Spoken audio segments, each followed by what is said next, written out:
Sandy Horne of the Spoons talks about one of my favorite songs from them, Nova Heart. I'm John Beaudin. This is Rock History Canada.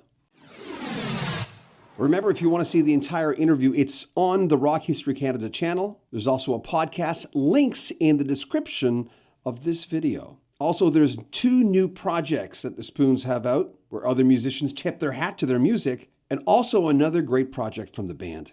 Go to spoonsmusic.com. There'll be links in the description of this video. Here's Sandy Horne of the Spoons. Nova Heart to me was one of those songs that stopped me in my tracks. I remember hearing that, and I love telling, I've said this to maybe 50 times in interviews of going, I remember where I was when I heard that. Tell me about that song. Well, it was a song, Gord started it. It was the first time he'd ever been, he got a hold of Rob's keyboard, that keys were not exactly working, one of his first keyboards, and he was going to throw it out, and Gord says, I'll use it as a writing tool. And the very first thing he played was da da da da da da da da da da da da. That was the first thing his first 3 fingers did, and that's where Nova Heart came from. The first time he landed his hands on a keyboard. That's such a hook. Yeah, he hadn't been hearing it. He hadn't played it on the guitar. Because I find, and he finds too, that if you pick up another instrument, you're going to write differently and you're going to play differently. So that's what happened to him. He'd always had the guitar in his hand. He picked up the keyboard, and that's the first thing that came out of it. And like I said, we had 2 songs, that in Symmetry. We needed money to make the demo.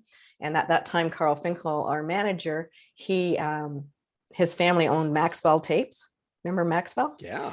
And so his family was Maxwell Tapes in Toronto. And they said, well, we'll give you money if you do us a commercial for Maxwell Tape for radio. And I think they even did one for TV. So then we had the money to do our demos and then get John Punter involved when he came along. So that's the birth of Nova Heart. Wow.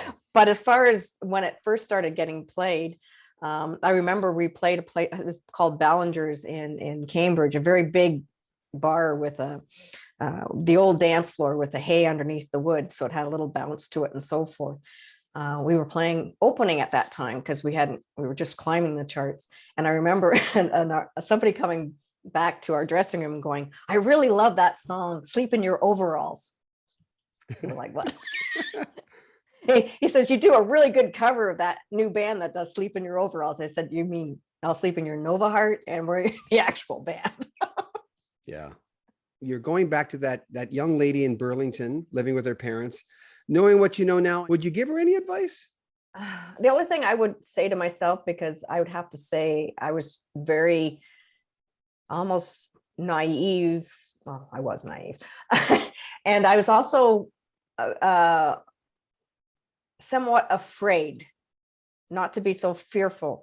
I guess because I had people saying, oh, she's just token as a bass player. She's female. She's not playing her real parts. I mean, I got that constantly because there wasn't really a lot of female bass players at that time. There was me, Tina Weymouth, what's her name?